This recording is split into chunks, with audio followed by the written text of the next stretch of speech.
but to transform it. So when America fears India, it's not fearing an enemy, it's fearing an example of how to rise without rage, how to lead without losing your roots, and how to win not just the war, but the wisdom that comes after. And once you realize that, the question isn't why America fears India's rise more than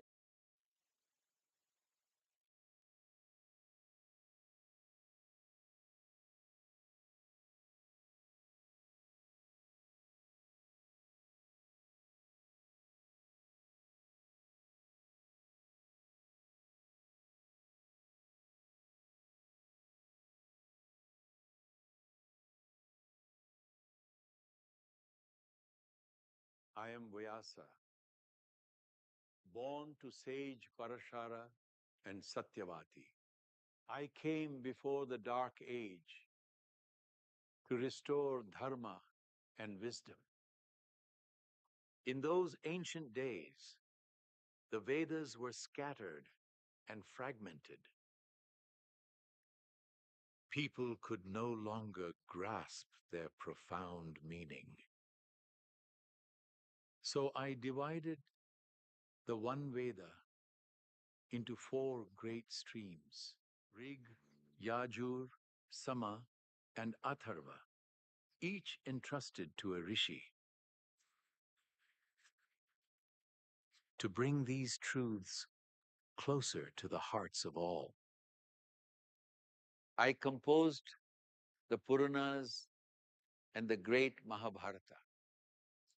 The Mahabharata is not a mere epic. It is the mirror of the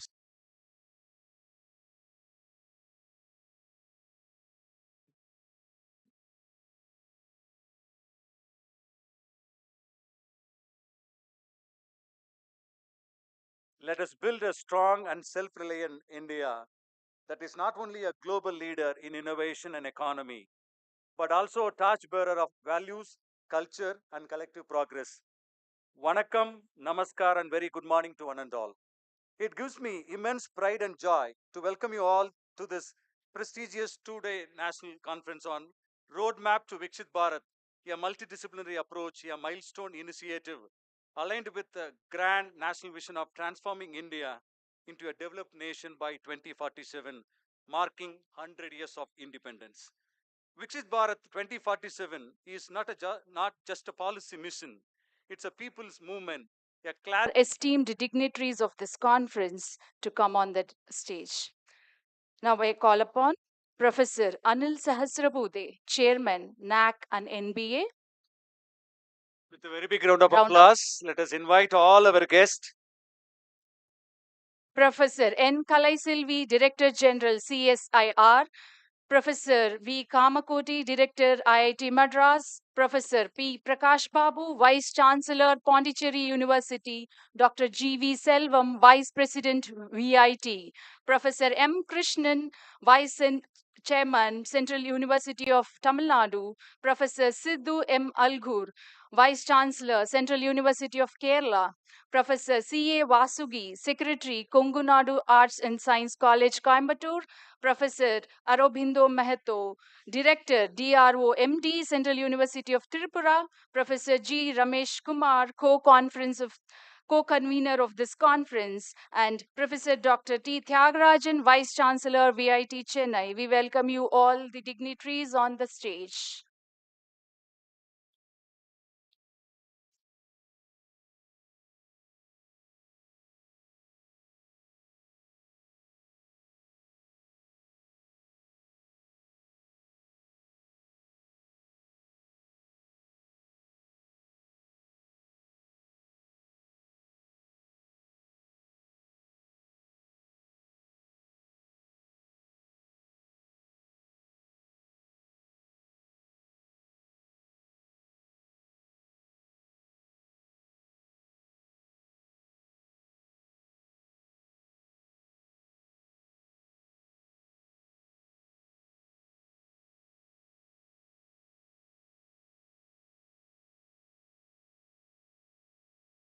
Begin with brief introduction about our guest and felicitation. First, let me introduce Professor Anil Sahasrabudhe. Professor Anil Sahasrabudhe currently serves as the chairman of the National Educational Technology Forum, NAAC Executive Committee, and the National Board of Accreditation, playing a pivotal role in shaping education policy and quality assurance in India. As a former chairman of AICTE, he led major reforms in technical education, including mandatory student induction, internships, faculty certification, Swayam MOOC platform, and national hackathons. He has held significant roles in NERIST Itanagar, IIT Gauhati, College of Engineering Pune, contributing to institutional development and innovation. He actively promoted Indian knowledge systems, examination reforms, and innovation culture through hackathons and faculty development initiatives under Atal Academy. He has been honored with several awards, including the Jeevan Gaurav Puraskar in 2019, Mahatma Gandhi Leadership Award in 2019, and John Mathai National Fellow Award 2021, recognizing his long-term contribution to education. With this brief note, let me call upon Dr. R. Tyagarajan from Theta to felicitate Professor Anil Sahasrabudhe, Chairman, NAAC and NBA, with a very big round of applause.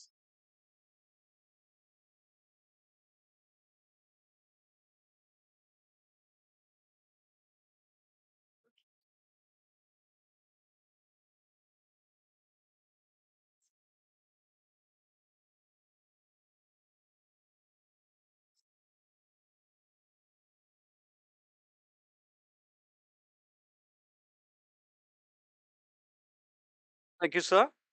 Next, it's my honor to introduce Professor Kalaiselvi. Professor Kalaiselvi became the first woman to lead the Council of Scientific and Industrial Research as a Director General on August 18, 2022. She also serves as the Secretary of the Department of Scientific and Industrial Research, New Delhi. She was the Director of CSIR, Central Electrochemical Research Institute in Karaikudi. Her research focuses on lithium and beyond lithium batteries, supercapacitors, and waste to wealth technologies for energy storage. She works on developing electrodes and electrolytes for energy storage and electrolytic applications, contributing to green energy solutions.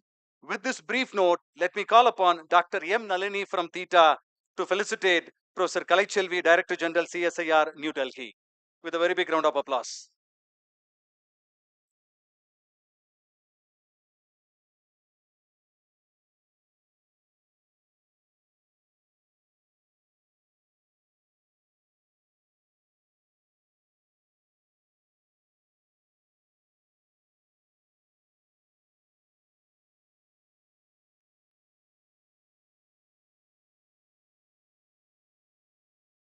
Thank you, ma'am.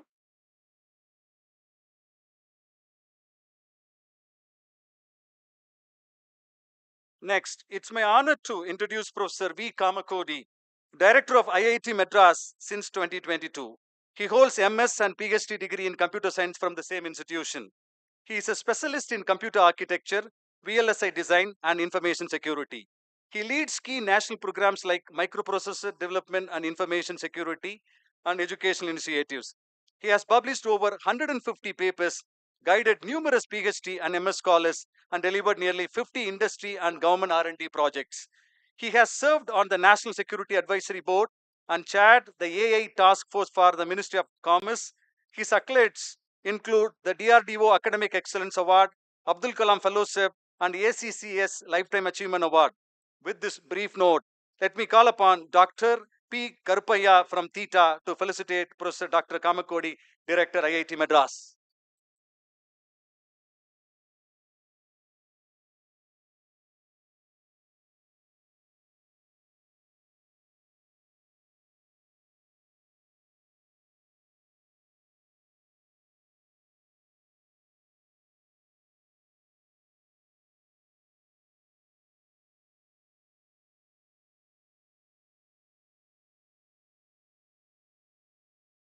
Thank you, sir. Next, it's my honor to introduce Professor Prakash Babu, a distinguished neuroscientist, earned his degree from Acharya Nagarjuna University, Andhra Pradesh, and the University of Hyderabad, followed by postdoctoral training in Japan and UK. His research focuses on cerebral ischemia, brain tumors, malaria, and epilepsy. He has guided 24 PhD and 4 postdoctoral scholars and currently mentors several more. He has held key academic positions including Pro Vice-Chancellor and Dean at the University of Hyderabad. He is a Fellow of the Royal Society of Biology, UK. He has also held leadership roles in APSN, FABA and the Indian Society for Parasitology. With this brief note, let me call upon Dr. Manigandan from Theta to felicitate Professor Prakash Babu, Vice-Chancellor, Pondicherry University.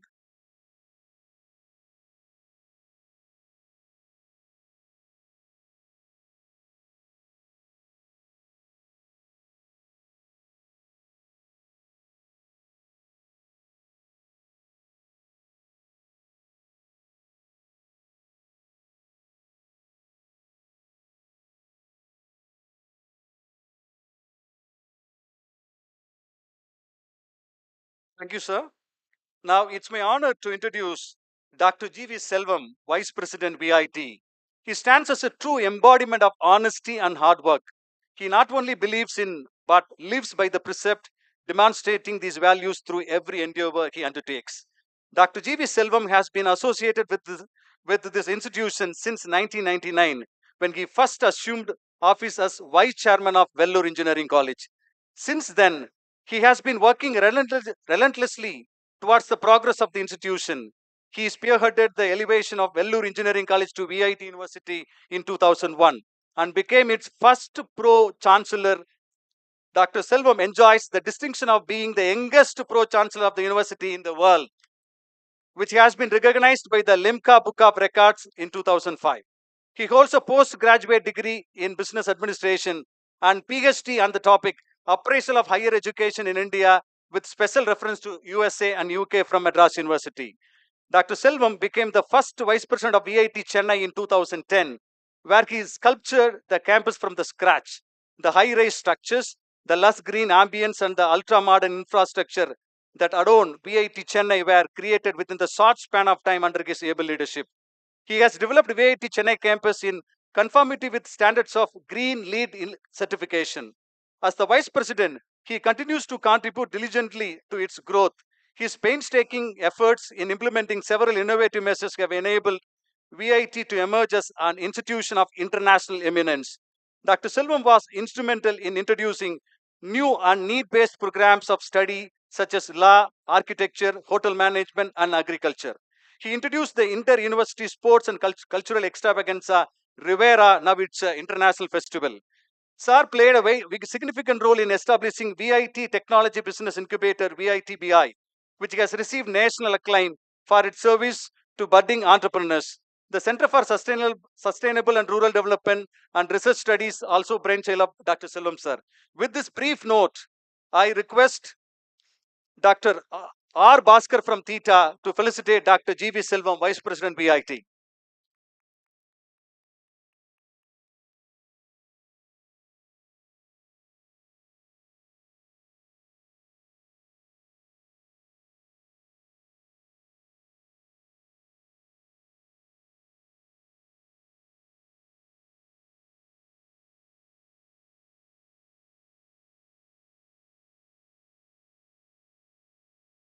Thank you, dignitaries.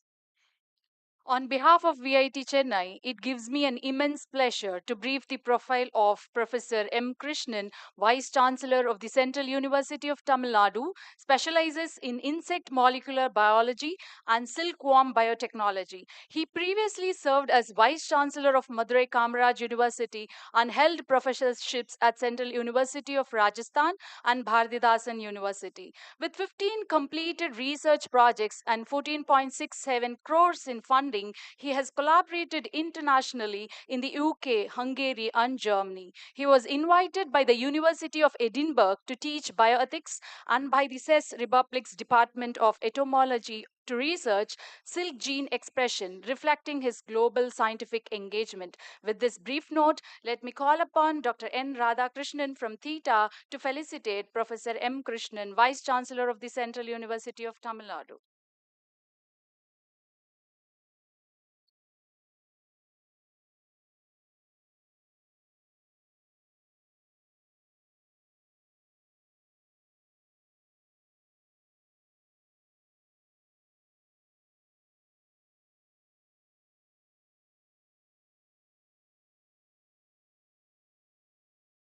Thank you, dignitaries.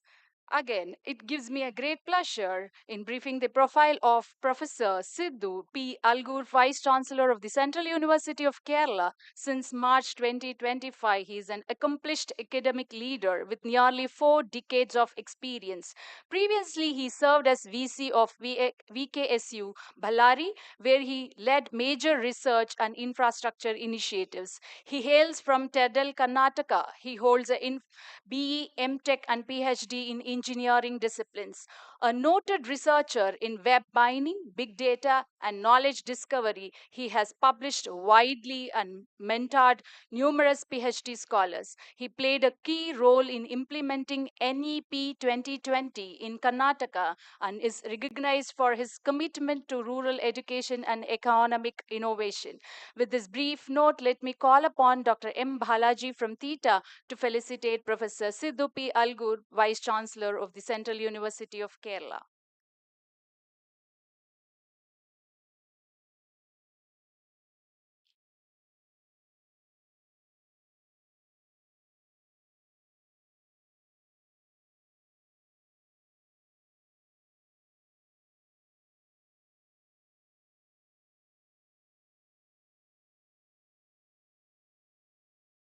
Thank you, dignitaries.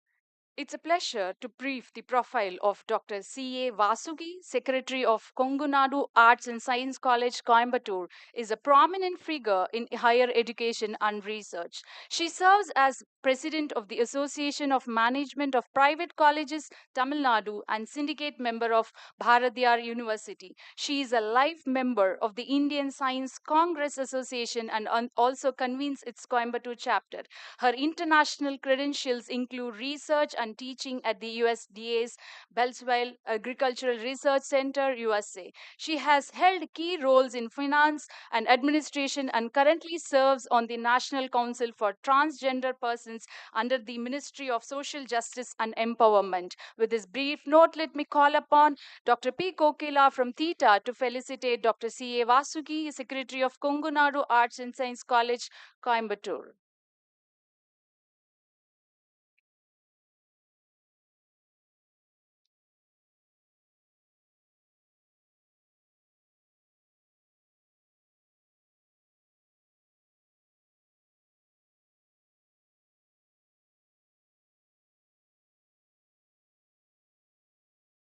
Thank you, madams.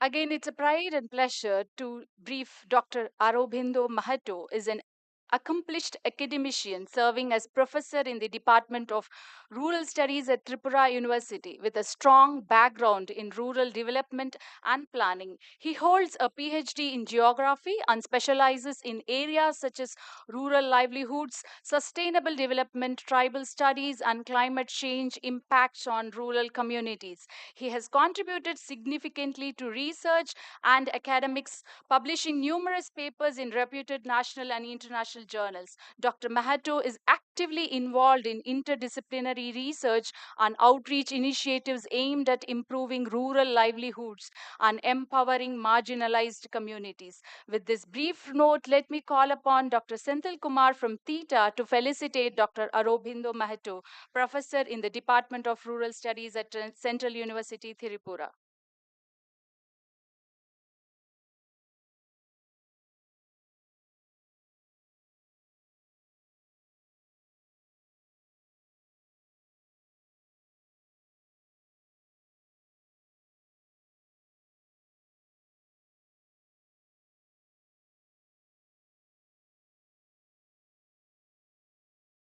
Thank you, dignitaries.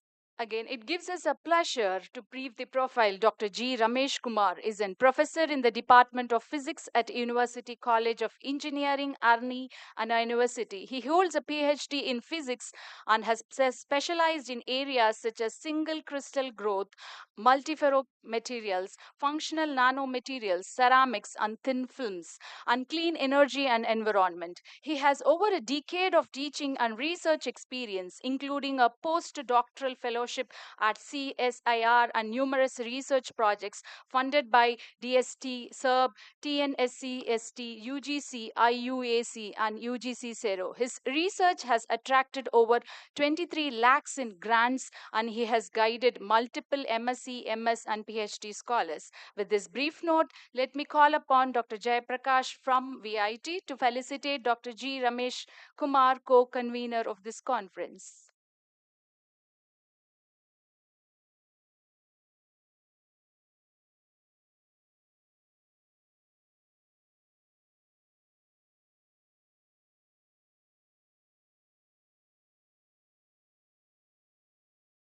Thank you, professors. Again, it gives me a great pleasure and pride to brief about Dr. T. Tyagarajan, Pro Vice-Chancellor, VIT Chennai. He obtained PhD in Intelligent Control from Anna University, Chennai, and postdoctoral research work in auto-tuning at National Taiwan University, 66th rank in QS World Universities ranking.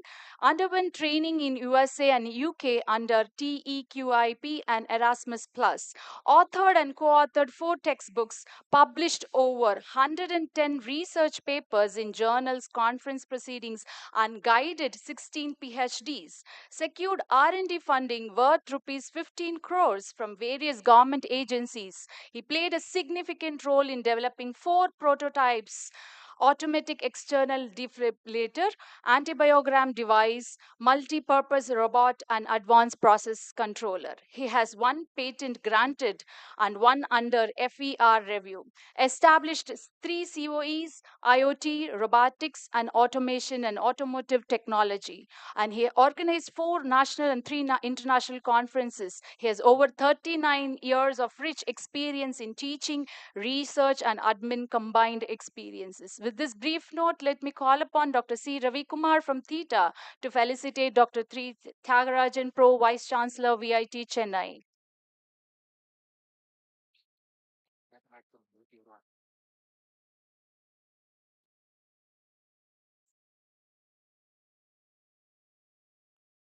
Thank you, dignitaries. Thank you, dignitaries, for all your kind gesture. To officially welcome the gathering and set the tone for today's event, I now invite Dr. G.V. Selvam, Vice President VIT, a visionary leader and academic catalyst, to deliver the welcome address.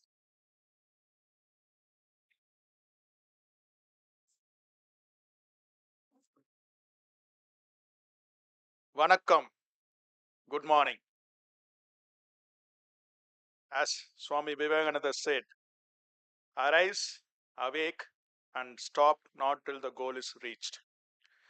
This spirit firmly reflects our collective mission today to envision and work tirelessly towards VIKSIT Bharat 2047. I extend heartful welcome to our eminent dignitaries, Professor Anil Sahasrabudhe, Chairman NAAC and NBA, Professor N. Kalaiselvi, Director General CSIR Delhi, Professor V. Kamakoti, Director IIT Madras, Professor Prakash Babu, Vice-Chancellor Pondicherry University, Sri Kunta Lakshman, All India General Secretary ABRMS, Professor M. Krishnan, Vice-Chancellor Central University Tamil Nadu, Professor Sidhu Algari, Vice-Chancellor Central University Kerala, Mr. Albendu Mahato, Director DMDO Tirupura University, Mr. Singh Kalsi, IAS retired former chairman NCVIT Delhi, Professor Ilaya Perumal, Director NIT Nagaland, Dr. Arumugam, Tirula University Vice Chancellor, Dr. Arumugam, Vice Chancellor, Open University Tamil Nadu, Srimadi C.A. Vasuki, Secretary, Kongunadu Arts and College, Coimbatore, Dr. Tyagarajan, Professor, VIT Chennai, Mr. Ramesh Kumar, Co-Convener, VIKSIT Bharat, and office bearers of Tamil Nadu Higher Education Teachers Association, and Akhila Bharatiya Rashtriya Shashik Mahasangh, and other keynote speakers. I am very much honored to welcome senior academicians, researchers, thought leaders coming from around 20 states across India. Representing the most esteemed universities and institutions in the country. Their collective experience will generally encourage the deliberation of this forum. I am very happy to welcome you to 2 days national workshop on roadmap to VIKSIT Bharat. At the outset, let us reflect on inspiring vision of VIKSIT Bharat, which aims to transform India into fully developed nation by 2047. Making the centenary of independence, this ambitious nation mission, driven by the Government of India, calls for strategic actions and collective participation from all sectors of the society. We also have distinguished panel speakers who will enlighten a broad range of themes like consolidating VIKSIT Bharat, Indian knowledge system, skill development for rural to education reforms, economic strategy, and government flagship initiatives.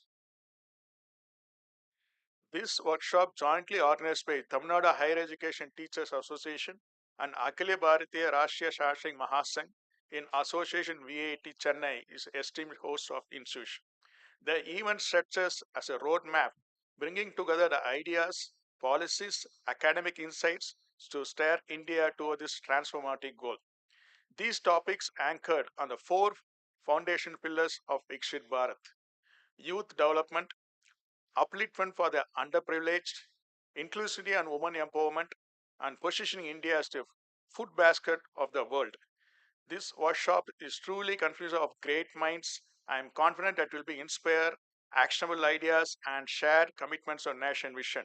I wish all these participants a thought-provoking and enriching experience ahead. Thank you.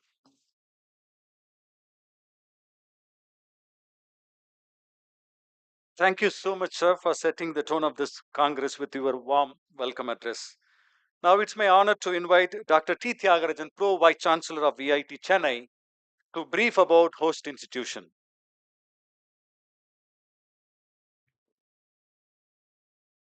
Most respected dignitaries on the dais and off the dais, இங்கு வருகை தந்திருக்கும் அனைவருக்கும் வருக வருகவென்று வரவேற்பதில் పెరుమగిழ்చి అడిగిరోం. ఆంధ్ర తెలంగాణ నుండి విచేసిన పెద్దలందరికీ సుస్వాగతం.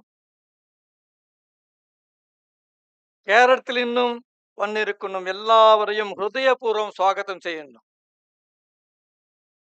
ಸುವರ್ಣ ಕರ್ನಾಟಕದಿಂದ ಬಂದಿರೋ ಪ್ರತಿನಿಧಿಗಳಿಗೆ ಸುಸ್ವಾಗತ. उत्तर भारत से आए के विशेष अतिथियों को वीआईटी परिवार का हार्दिक स्वागत. जोरदार जोरदार तालियां. Not for me, for the excellent work done by our team. Asatoma Sadgamaya, leaders from the unreal to real. Tamasoma Jyotirgamaya, leaders from darkness to light. Mrityorma Amrutangamaya, leaders from death to immortality. Om Shanti Shanti Shanti. Om peace, peace, peace. I am Professor T. Tyagarajan, Pro Vice-Chancellor VIT Chennai. It's indeed a very unique honor for me and rare privilege to briefly highlight for about 3 to 4 minutes this great campus built by the visionary Honorable Chancellor Sri G. Viswanathan sir. Under his dynamic leadership and the dynamic leadership of our esteemed Vice President Dr. G.V. Selvam sir, VIT made an indelible imprint in all the verticals that is told by the regulatory authority, Sahasrabudhe sir, the NAAC authority, the accreditation agency, the ranking agency, whether it is ABET USA or NBA or IET UK or NAAC grade or NIRF ranking, Times Higher Education ranking, QS ranking, Shanghai ranking. In all these fields, under the visionary leadership of our Honorable Chancellor sir, a benchmark institution builder, a socially conscious educationist, an icon in the field of institution building, an illustrious alumnus of IIT, illustrious alumnus of Harvard Business School. The gentleman made an indelible impact in creating this wonderful campus. Our R&D ecosystem, the H index is 205 and above. The citations are more than 7 lakhs. The citation per faculty is more than 11. And that is the kind of the R&D ecosystem we have. Ladies and gentlemen, you will all be happy to know that in this campus, all the students from all the states, 28 states, 8 union territories, more than 80 countries across the globe, they study in this great campus. Most respected delegates, आप सबको मालूम है कि शिक्षा सबसे शक्तिशाली हथियार है जिससे हम खुद को, अपने परिवार को, अपने देश को, सारे दुनिया को बदल सकते हैं। वीआईटी एक ऐसा संस्थान है जो शिक्षा के साथ अनुसंधान और नौपान क्षेत्र में देश में भी नहीं विदेश में भी अपना लोहा मनवाया है। यहाँ ज्ञान के साथ साथ संस्कार भी मिलता है, उसको हम कहते हैं holistic development. Ladies and gentlemen, VIT Chennai campus where you are here is a beautiful green campus around 200 acres. In line with the national education policy, the multidisciplinary programs, arts, commerce, science, law, engineering, technology, management, textile, all kinds of fashion, all programs are offered here. We have 10 schools, 23 undergraduate programs, 20 PG programs, 1,800 PhD scholars, 21,000 students, 1,300 faculty members, 1:16 is the student faculty ratio. 133 student clubs, developing the holistic development of the students, making them the future ready for the so-called VIKSIT Bharat. We have also 11 research centers working in the area of sustainable development, socially conscious research.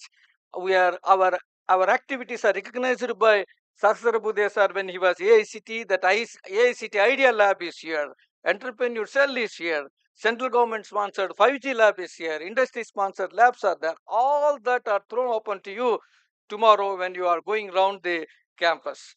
Ladies and gentlemen, let me not take more time. Henry Ford said, coming together is beginning, keeping together is progress, working together is success. Let us all work together in national building under the auspices of VIKSIT Bharat. Thank you very much.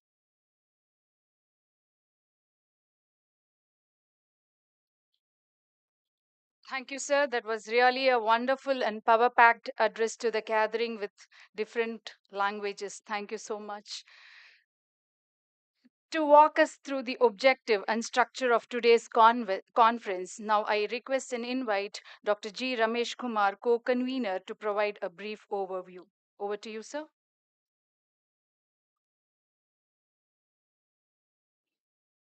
At the very outset, I would like to tender my heartfelt thanks and very good morning to all the dignitaries and off the dais and on the dais, and from delegates from various higher education institutions and most respected faculty from the host institution. I also wish to express my heartfelt gratitude to Sri Kunda Lakshmanji, President and Vice President of VIT Chennai, and organizing teams of Theta and ABRSM for giving me the opportunity to share the brief views on the origin of conference. Back in March in 2025, myself, along with my colleague Dr. G. Sendal Kumar and Dr. R. Manigandan, the convener of the conference, had an opportunity to attend an international conference on indigenous knowledge systems and sustainable development at Vijnana Bhavan at New Delhi, organized by ABRSM. The event featured numerous eminent speakers and deeply inspired us. Motivated by that experience, we proposed organizing a similar kind of national conference to Lakshmanji, and specifically more in the Vellore region, chosen for its symbolic connection to India's first mutiny in 1806 for Bharat Republic, which made it an ideal birthplace for this initiative. Without any second thought, Shri Ekmanji has accepted our proposal and visited Vellore on the same month for an in-person discussion with G.V. Selvam sir, Vice President of VIT Chennai. In fact, G.V. Selvam sir has offered tremendous support that alone made Chennai a more suitable venue for this conference due to its better logical access to by road, air, as well as by rail.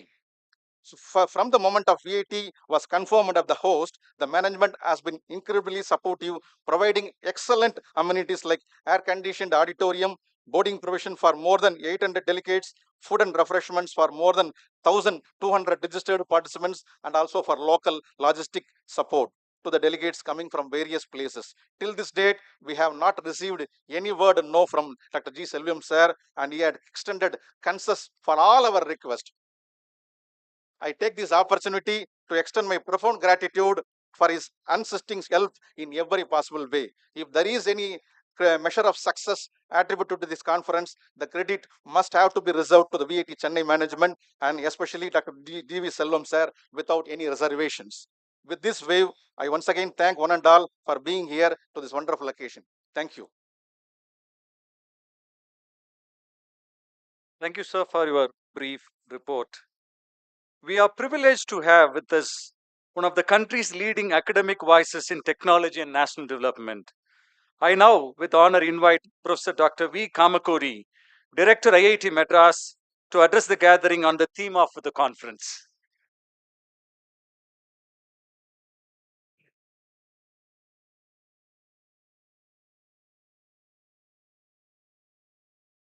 Good morning, Vanakkam. Vanakkam.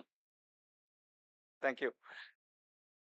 VIKSIT Bharat, as envisioned by our Honorable Prime Minister Modi ji. A couple of years before, when India assumed the G20 presidentship, our Honorable Prime Minister came out with a very important concept called Vasudhaiva Kutumbakam, which essentially means that our youth must be prepared to become a global citizen. In this context, it becomes very important for all teachers to understand that there are 17 sustainable development goals of the United Nations, and all our projects, our research, our education, our lifelong training, skilling, everything must orient towards at least one or couple of these sustainable development goals. This is very, very prominent today, that even if you go for a simple financing of bank loans, I'm sure within a few years, we will have a very well-defined ESG, which is environmental, security and governance. And every project that would be funded has to align with some of these sustainable development goals. And one very important sustainable development goal is education, providing accessible, affordable, quality education for all. And friends, that is the most important thing from an Indian context, because we are the youngest population today in the world in the age group of 15 to 35. And if we do not do the education properly now, we may become an uneducated nation, which will have its own social repercussion. So a lot of responsibility on all of us as teachers to guide the youth who will lead India in the great VIKSIT Bharat 2047 as we march towards our 100th year of independence. With this as a background, we are looking at three important verticals. One is school education, another is higher education and lifelong learning, and the third is Anusandhan, which is research. The main focus of this event would be on higher education and associated research. As NEP is celebrating its 5th birthday, we have an Akhil Bharatiya Shiksha Samagam organized on 29th of this month.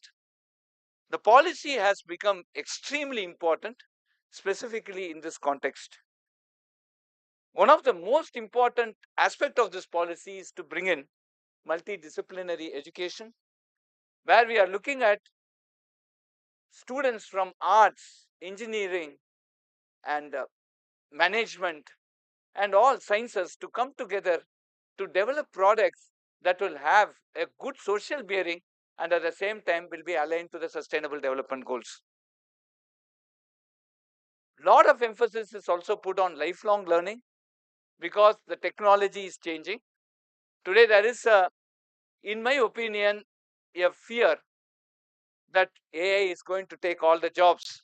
AI is not going to take all the jobs out, but people who are not adept with AI, who are not knowledgeable about AI, will find their profession much less challenging than people who, much less rewarding than people who know AI.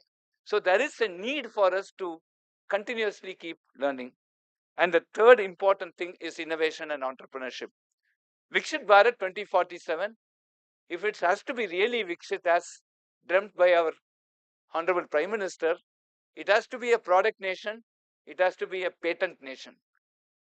It also needs very, very strong impetus on startups now becoming global, and lot of effort needs to be put for innovation and entrepreneurship.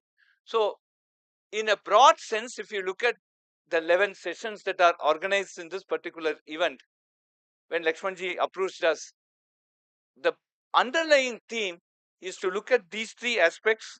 One is multidisciplinary approaches, lifelong learning, how to continue and keep adapt with the technology, and how to become an innovation and entrepreneurship nation, fully supported by research Jaya Anusandhan. Friends, I would like to continue. I'd like to finish my talk here by just giving you one pointer. Higher education, the input to higher education comes from school education. As teachers of higher education, we must also aspire to put our best efforts in developing good materials, in developing a lot more of training modules for the school teachers, because the gross enrollment ratio of number of students who finish their +2 and come to higher education today stands at around an average of 27 to 28%.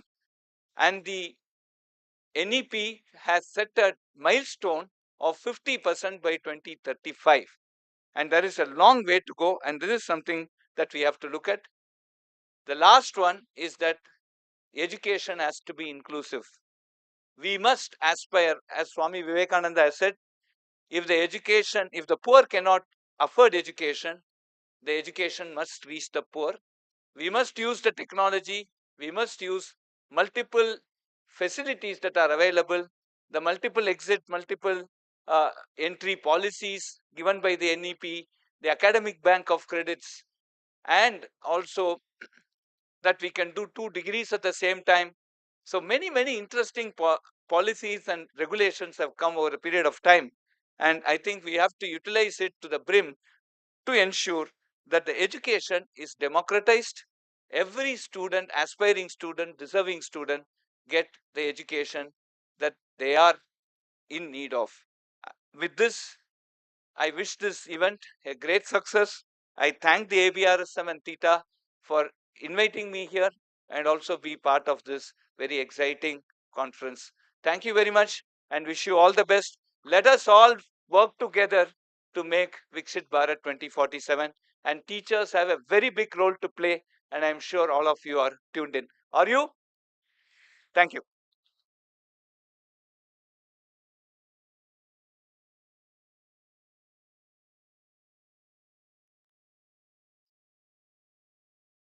Sir, thank you so much for your thought provoking insights, and those perspectives were truly valuable to the society. Thanks a lot. Conceptualization of Viksit Bharat at 2047. Let us now delve into the visionary blueprint of a developed India. I warmly invite Professor Anil Sahasrabudhe, Chairman, NAAC and NBA New Delhi, to share insights on conceptualizing Viksit Bharat at 2047. Over to you, sir. Vanakkam, sabhi ko namaskar. Dignitaries on the dais, Dr. Kamakoti, IIT Madras Director, who spoke so eloquently about the need for this conference of 2 days jointly conducted by ABRSM as well as VIT Vellore and Chennai here, of course, main campus being in Vellore. Dr. Selvam, who also spoke about the manner in which he has been able to drive this particular initiative, supporting Dr. Lakshman for coming here and organizing it. And more than 20 states being representing here in Chennai is a wonderful thing which is happening on this occasion. Dr. Kalaiselvi, Professor Prakash Babu, Vice-Chancellor of Pondicherry University, Dr. Tyagarajan, Pro VC of VIT Chennai, Dr. Kalsi, who is in the audience, who has been a big support base for all such initiatives in the education sector, and all the vice chancellors or various academicians who have come from these 20 odd states to this place in Chennai. Welcome to all of you for this very grand event, talking about what is the roadmap that we have to build for Viksit Bharat 2047. I was interestingly looking at the names. Actually, we talk about NEP as creating holistic development of the students. When we say holistic development, even if they are engineering students or medical or law students, they must have all variety of inputs, be it skills, vocational education, also sports, cultural activities, and so on. So we have one of the speakers, Kalaiselvi, who happens to be the Director General of CSIR, representing science and research. But in her name, Kala is there. So Kalaiselvi is the Kala. So we want all Kalas to be, 64 Kalas, to be embedded in our students. And Dr. Selvam, the name in Tamil, it appears, is rich. He is not only rich in value of money, and that's why he's able to support all these initiatives, but also rich in heart. That is more important. That is very, very important. And Kamakoti comes from a very distinguished lineage of seers, and therefore he has been like a guru, has been able to advocate what needs to be done beautifully and eloquently. Having said this, I'm turning back to the main concept of what is this VIKSIT Bharat all about. Kamakoti ji has already said that Honorable Prime Minister, at the end of our 75th year of celebration of independence, which we declared the next 25 years as Amrut Kal, and we also said we must, by 2047, when we complete our centenary year of independence, must be developed nation, VIKSIT Bharat. That was a clarion call given by the Prime Minister, and it has become the national aspiration of every citizen of the country that we would like to be developed country by 2047. So different people may have different ideas or different thoughts about what is it about when we become 2047 VIKSIT Bharat, what are we, how are we going to be? I think some of those elements, maybe different people look at it differently. Dr. Kamakoti rightly pointed out that education, which is one of the very important sustainable development goals, SDG 4 is very important. Therefore, education for all, which is the fourth SDG goal, has to be taken care of right from school education, higher education, and more importantly, in terms of research and innovation. And that's what makes the nation. And that's why SDG 4 is very, very significant and important. In fact, if you look at all other 16 SDG goals, they are in one way or the other connected with SDG 4. So everything starts from education, right from childhood to high school, vocational education, skilling, research, innovation, everything leads to better quality of life, removal of poverty, no one should go hungry. All those aspects which SDG goals talks about is directly or indirectly related. And I'm very happy that about 1,200 academicians who have come from these 20 states will take the message from here to the respective places and start implementing. So when we are saying the national roadmap for 2047, it should emerge from local roadmap. Each individual college, university must also start thinking about what are we going to do? How are we going to contribute towards our national roadmap? And that is very, very significant and important. And that's why we must understand how do we visualize that? In 2047, how do we visualize our nation, India, with so many states, so many union territories, so much of diversity? What are we looking at? National education policy has given few of the highlights of what we should look for in our philosophy itself in terms of NEP 2020.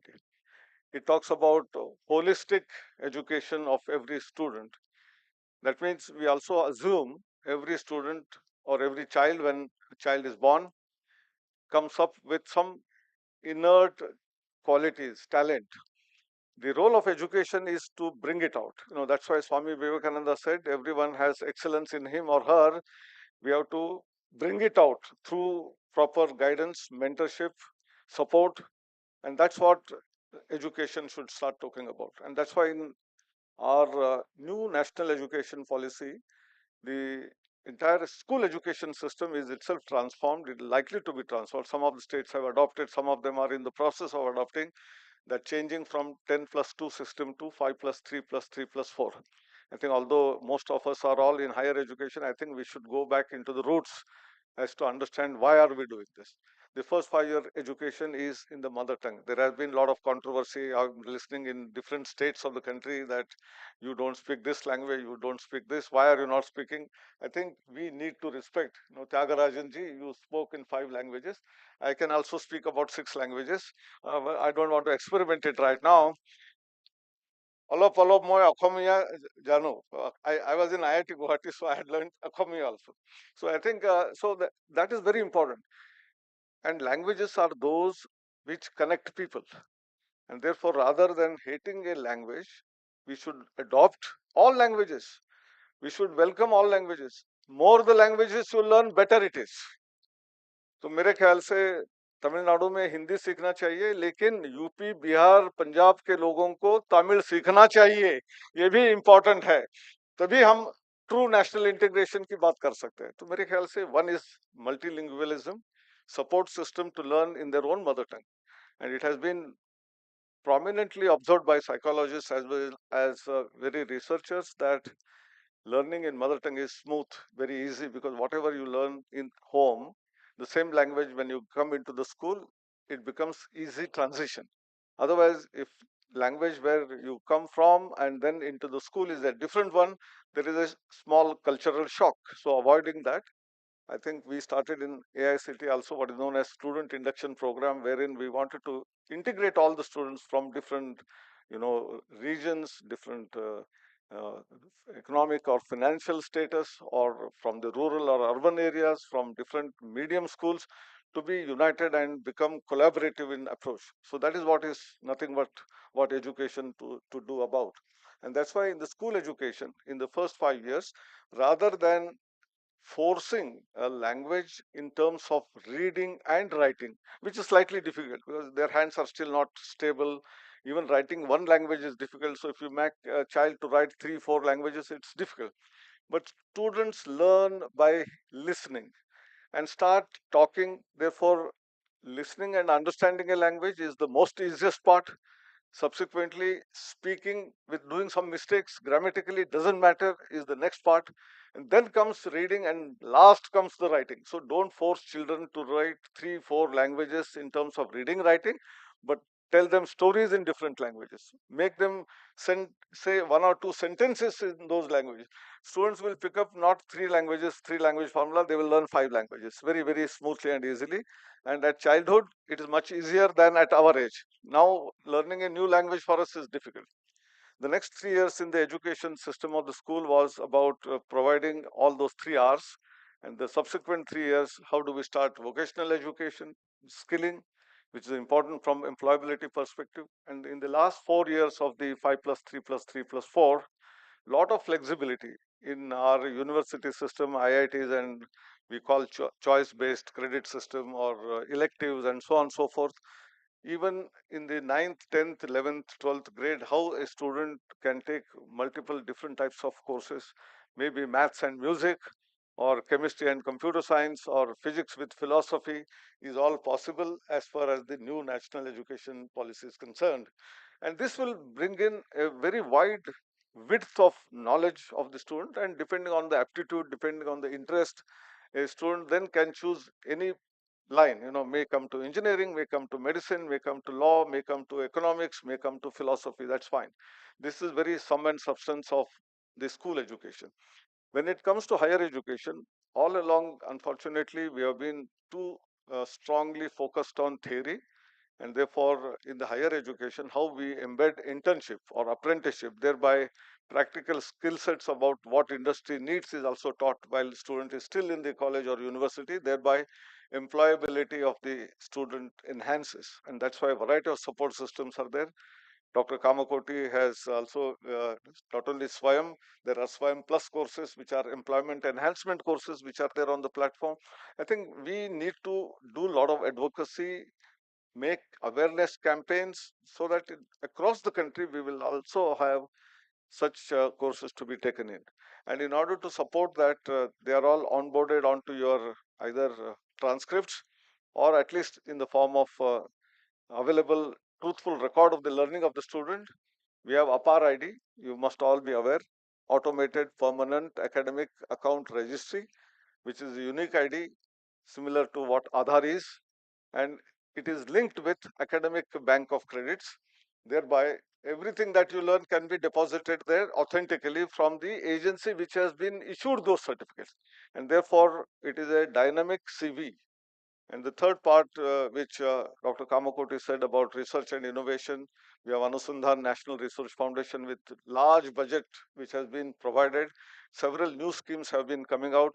I think hub and spoke model is one part. There are various high-end research. We also have quantum mission. We have from 5G, which we have created already, and some lab I saw here in VIT itself, to now 6G. We should be progressing ahead for that. And also in terms of semiconductor, my mentor, Dr. F.C. Kohli, always used to lament that we did a great job in IT, it called as IT superpower, but when it comes to hardware, we were lost. And therefore, the lost bus is being caught back. You know, we have been rushing and running behind that bus and catching up the bus. At least 3 different industries have come forward for starting the chip manufacturing in India. So I think we have been there. So all the elements of what we want to see in 2047 have started their seeds being sown right now. In the next 22 years, we must be able to achieve all those targets which we want. So coming back again, really what do we want in 2047 when we call VIKSIT Bharat? There are a few elements which are very important. Then I may have a question answer session if required to understand what are your thoughts on it, what are your challenges, or what you want to know more about it. But when we say a developed country, we must have some vision about what are we looking at. Every citizen of the country should have all the facilities that we enjoy today in the cities, be it in a tribal area or rural area. Whether it is in terms of electricity, whether it is in terms of internet, whether it is in terms of good transport system, availability of clean drinking water, availability of course, oxygen. Pure oxygen is already available there, don't spoil. Whereas in cities, we need good quality, oxygen supply. Therefore, planting of more trees in the cities may be required. So I think we want the entire country to be so, fresh. When you go from any place to any place, you should feel vibrancy in terms of nature, in terms of not only appreciating the quality of life in terms of roads, cleanliness, but whether it is oxygen or water, which are very basic elements for survival. And then the famous slogan, Roti Kapda Makan, that is food, clothing and shelter for everyone. Everyone should have a house. And in that house, we must have electricity, we must have internet. And that's how we can get connected with each other. Then no one will come to cities to create slums here. They will all be very happy in a pure oxygen atmosphere in the rural area and those places. So how can we create that? And that's why, whether it is innovation or research, should create a culture of what we call ecosystem of entrepreneurship.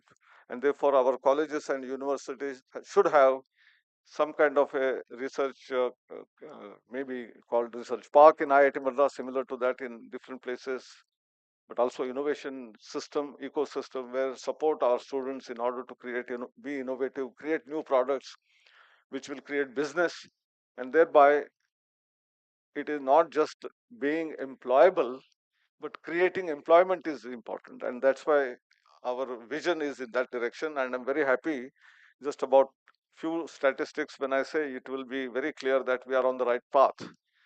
Just about 10 years ago, we had only 400 registered startups. 400. Today, after 10 years, it is 1,75,000. So normally, we calculate growth in terms of percentage. Here, there is no percentage. It is several thousand times more than what it was just 10 years ago. In terms of global innovation index, we stood at 81st position. Today, we stand at 39th position. So we have crossed halfway mark from 81. Half of that is 40.5. So we have crossed it. We have come to 39. I'm sure in the next 1 decade, with Atal Innovation Mission, the tinkering labs, which are 10,000 in number today, will become 50,000 in the next 5 years. We have AICT's Idea Labs, which was referred by the Honorable Pro-Vice-Chancellor. That lab is increasing in numbers. And whether it is school or college or university, when we start supporting innovation, many new products will emerge which will capture our economy. And that's how from 39 to coming into top 10 is not very, very difficult. Maybe from top 10 to top 1 may be a slightly harder task. But if all the 1200 universities, 50,000 colleges, several lakhs of students in the schools, we all imbibe the spirit of innovation, a culture of research right from childhood, which comes from, I'm coming to another reform which AICT undertook, is of that of the examination reforms. Well, most of our college and university and even school examination, 10th standard, 12th standard, were all based on rote learning.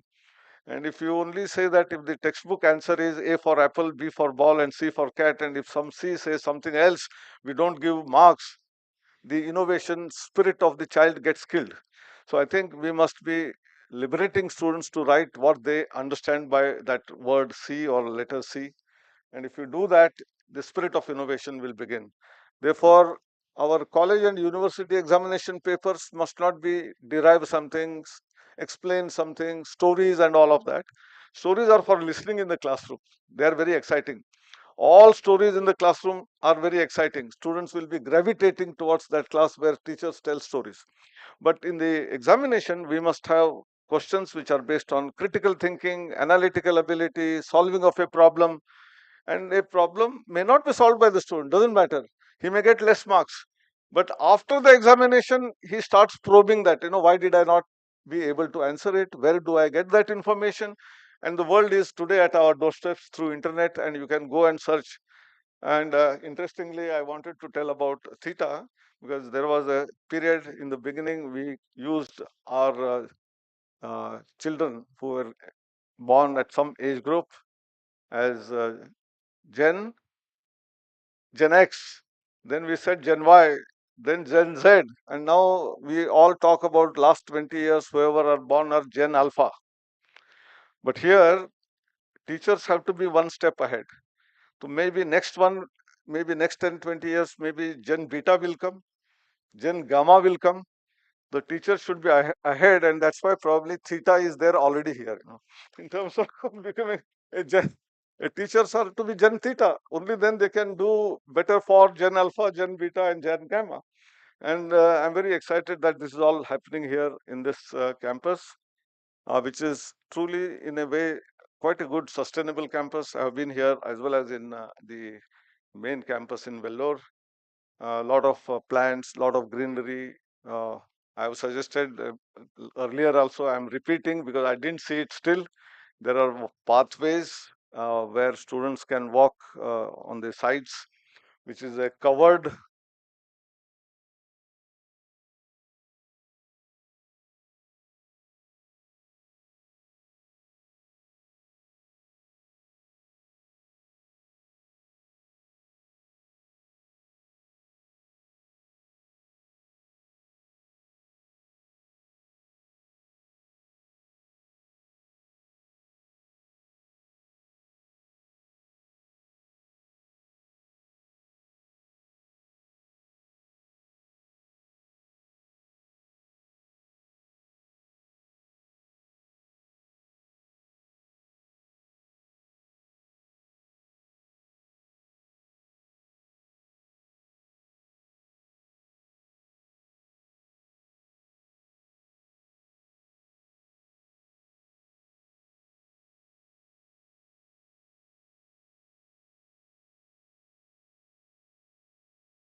Kalaiselvi is having a very different kind of an attitude because I'm a researcher. Though everything is said, though everything is available, though everything is known, though everything is made clear, the intention of a researcher is to search, research, re-research and find, is there anything more? Let me try as a true researcher. Friends, today here we are going to talk about VIKSIT Bharat. I'm here with few questions and few pointers. Why VIKSIT Bharat? And who said VIKSIT Bharat? And how are we going to set the targets? And how are we going to make it to happen? As all of us know, the Honorable Prime Minister of the country, the national leadership, said very clearly, VIKSIT Bharat 2047. All of us are thinking that it is only the Honorable Prime Minister's visionary statement. My friends, it is not that alone, or it is not that only. The 20th century, if you just take the 20th century, the United States of America, they had a humble beginning. But towards the end of the 20th century, they became the unshakable power of the entire globe, and therefore the whole world and the globe believes that the 20th century was the century of the United States of America. But if you just consider the 21st century, it is the century of India, for India, and by India. We should realize, whether we realize it or not, whether we believe it or not, whether we take it into consideration or not, the entire globe believes, the entire globe already started whispering. The entire globe already started making statements. The entire globe is pointing their fingers towards India and say, hey guys, this is the century of India. And this 21st century, we started this 21st century with a humble beginning, but we now started rocking, and we'll keep on rocking, and definitely 21st century is going to be the century of India, and India will become VIKSIT Bharat. So this is not a statement, this is not a dreamline, this is not a visionary statement, this is not told by only one person. The entire globe is believing, and therefore, the national leadership understood, because the national leadership has the power of understanding the pulses of the globe. With a great understanding of the entire pulse of the globe, now the national leadership finally is making all of us to understand, my family, please understand that the globe believes that we are going to do, and we will be able to do, and we are all only going to do it in the coming times, and therefore, finally he said, he took the responsibility in his name, in the name of India, and finally he made the statement, VIKSIT Bharat 2047. Now you tell me whether it is possible or not. It is possible. Possible by all means. Now the moment all of us agree here, I agree with the Pro-Chancellor, I think now I understand the secret of VIT's success. Initially I was thinking it was Dr. Vishwanathan ji, then I thought that it is Selvam ji also. Now I understand, yes, even the Pro-Chancellor is also having the kind of a vibration, and therefore this kind of a vibrating events are happening here. And it is very, very clear now, this VIKSIT Bharat will definitely happen, and therefore what is the target? You can ask me, VIKSIT Bharat, we have already decided, and this is where the Pro-Chancellor told that, coming together, planning together, and working together. We have all now come together. This is a beginning. Now we are all going to think together. It is planning. From today onwards, we'll start working together. That will take us towards VIKSIT Bharat. Therefore, what is the goal? The moment we understand that, yes, this is our goal, target, now I'll give you the number. This is not a big number, this is not an imaginary number. Again, I'm giving you the real-time data. Once India was in the 5th position, I'm just talking about the largest economy. It was a $3 trillion economy. We were in the 5th position. And today is in the 4th position. India is in the 4th position because our economy is $4 trillion economy. So we moved from $3 trillion economy to $4 trillion economy. So from the 5th place, now we have reached the 4th place. Now what is the next target? From the $4 trillion economy, now we have to move towards the $5 trillion economy. The moment we move from the $4 to $5 trillion economy, we'll be pushing Germany down. Already we have pushed Japan down. Now we have to now push Germany down, and our economy will become the $5 trillion economy, meaning is we'll be the 3rd in the series. So when are we going to become the $5 trillion economy? Our national leaders, visionary leaders, all of us, they are giving us the confidence that within another 2 years, 3 years, or in the worst case, by 2030, we will become the third largest economy, meaning is India's GDP is going to be a $5 trillion economy. You can say, yes, it is believable. Up to this, it is believable. Now, from the third rank, if you want to move towards the second rank, what is the target? From $5 trillion economy, you have to touch $19 trillion economy. $5 to $19 trillion economy. Then we want to move from the second place to the first place, the so-called VIKSIT Bharat, the global leader, the world's leader. If at all we want to, I won't say if at all, we should. So to touch upon the rank 1, now the target is $30 trillion economy.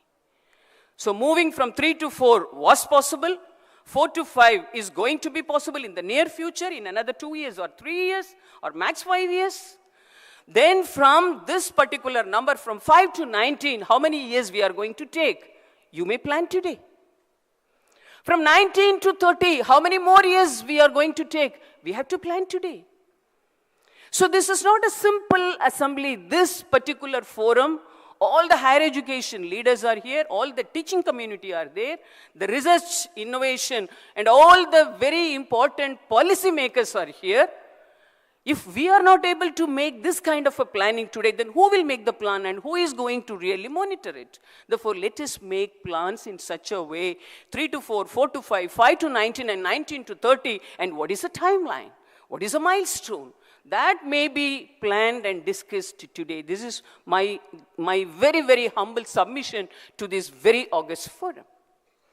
Now you can say, Kalaiselvi, it's so easy for you because Anil ji already told her name is Kalaiselvi and she must be knowing 64 arts.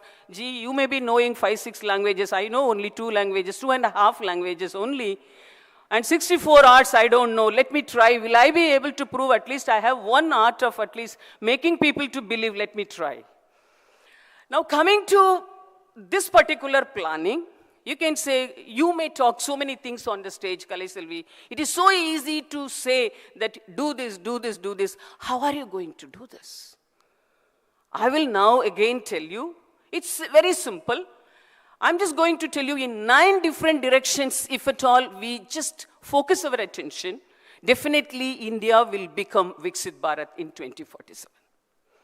But even before that, why these 9 divisions, I will tell you after half a minute, but I will tell you this VIKSIT Bharat, if at all, this is going to be a reality in 2047, who are all should be the major stakeholders, or who should be given the responsibility and priority? I would first to say, number 1 is the academia. This is where Professor Kamakoti clearly told, yes, this country should become the product-based country and this country should become a patent-based country. And he already talked about the importance of education. So 1 is academia.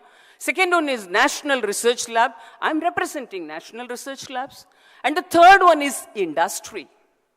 So if at all the responsibility is given to these 3 main components and stakeholders, academia should own some amount of responsibility. Researchers should own some amount of responsibility, and industries should also own some amount of responsibility. Then in such case, the national leaders, as well as the policy makers and the well-wishers, they all will be in a position to integrate all our responsibilities together, and India will become VIKSIT Bharat by 2047. So in this case, what are the 9 areas that you can really start thinking about? And one, I would say, we will start from agri, like the way it was very nicely touched upon Anil Sahasrabudhe. So first one is agriculture. India, we are basically the agri-based country. And we always say agriculture is the backbone of this country. And we are talking about now smart agriculture, precision agriculture. And to what extent we can make water-efficient agriculture? Can we make solar photovoltaics? So if at all we just think about agri in a totally different fashion, we may be able to touch upon 2047. So earlier India was giving a different kind of a picture for farmer. A farmer will be having a dhoti, he will be a half-dressed man. He may not be even wearing a shirt and he will be having a simple towel and he will be having some kind of manual equipment which he will be always, all the time he will be just keeping it over the shoulder and he will be carrying all these things. But today, The 21st century farmer is totally, totally different. If you don't believe me, I can share with you some videos also. 21st century farmers, can you believe that a person with a tie, coat, suit, and he is coming up with all possible e-gadgets and he is a tech-savvy person, still he is a farmer. Because again, thanks to maybe I would say the IT, many times IT is giving some kind of a pressure so that some amount of people, some portion of the people, and they just decide that, okay, IT is enough, let me just go back to some kind of my own origin, and they go back to the scientific way of doing agri and farming. And therefore, this precision agriculture, smart agriculture, and thanks to very many departments, it is not only ICAR, but also MOES. So they are giving you a number of apps. They are giving you number of, I would say, ideas and plans. And they teach the farmers when rain will come and how you should plant. What is the NPK content of your soil? What is the kind of a fertilizer? And if at all you use a fertilizer, what is the time at which you should give? All kinds of mentorship and guidance is given from every possible ministry. And agriculture is now becoming a smart agriculture. And it is becoming a precision agriculture. Again, thanks to drones. Now, drones have taken a major responsibility, whether it is pesticide spraying, or whether it is the monitoring of the health of the plant. So all these important factors are taken care of by the drones. And therefore, this smart agriculture and precision agriculture, by blending it with the conventional agriculture and organic farming, I think this country can definitely give a great amount of contribution towards VIKSIT Bharat. Second comes nutrition. Again, Anilji has touched upon that particular point. So nutrition, actually in this country, for nutrition and food alone, once upon a time we believed that food should be taken as medicine. But nowadays, many citizens in this country, they take medicine as food. Yes, it is getting changed. It is getting changed. And therefore, nutrition should be given enough importance. And to just ensure nutrition, again, number of research organizations are there. And there are two things. One is pharma, the other one is nutraceutical. So which one is the shortcut? Many a times we think that nutraceutical is the shortcut, but nutrition is available very much in its organic form. And therefore, these nutrition-related points to be taken care of. From which age? From the school. So from Anganwadis, from Baluvatikas, from KVs, this nutrition should be really given importance. And very many laboratories and very many ministries, they have now started adopting schools. And they started thinking how best the anemia that is present in Anganwadis could be really getting addressed, by means of which we are coming up with a kind of a specially recommended kit. And the students are given this kind of anemia alleviating food kit. And after 6 months, one more time, the same set of children from the same Anganwadi, when they got examined, definitely they showed a lot of importance. You may ask me, where did it happen? It happened in Karnataka. Do you ask me whether it is happening only in Karnataka? No, it was first tested in Karnataka. Now it is getting, because good things are contagious. And now it is spreading to other states also. And therefore, this kind of anemia alleviating food kit, Nutri-Kit, and it is a snack kit, and it is a food kit. This kit is now becoming popular in other Chhattisgarh, Madhya Pradesh, Uttar Pradesh, also in all these places. This kit is now becoming popular, means now we started paying our attention by taking care of the nutrition part of even our own children, because a sound mind can be made possible only in a sound body. And therefore, this kind of a health care is now taken care of, starting from these Anganwadis and Balvatikas. So the third one is biotech. I said agri, nutritech, and bio. So biotech is now very important. Now, if you just see, the government of India is now coming up with even Bio E3 policy. So I think this is one fantastic time, one great time, one revolutionary time, and one amazing time that the government understands. And the government also wants all the citizens to understand whatever is very much essential. Again, Anilji clearly told it is food, shelter, and clothing. He said roti, makan, kapda. Roti, kapda, makan. So roti, kapda, makan, once upon a time, these are the three important things. But now there is a fourth element. Even this roti, kapda, makan could be made possible only through RDI. What is this RDI? So this RDI is research, development and innovation. Therefore, this is where again the government has introduced BioE3, and for biotech is another important thing. Therefore, pointer 1 is A and B. If at all we take this kind of a clear direction, we may be able to definitely create some kind of an impact by means of which we can come up with a lot of self-reliance, import substitution, and we can say it is one of the pointers that will lead to VIKSIT Bharat. And the second one I will tell you, because I touched upon drones, and therefore we have to think about aerospace-related technologies.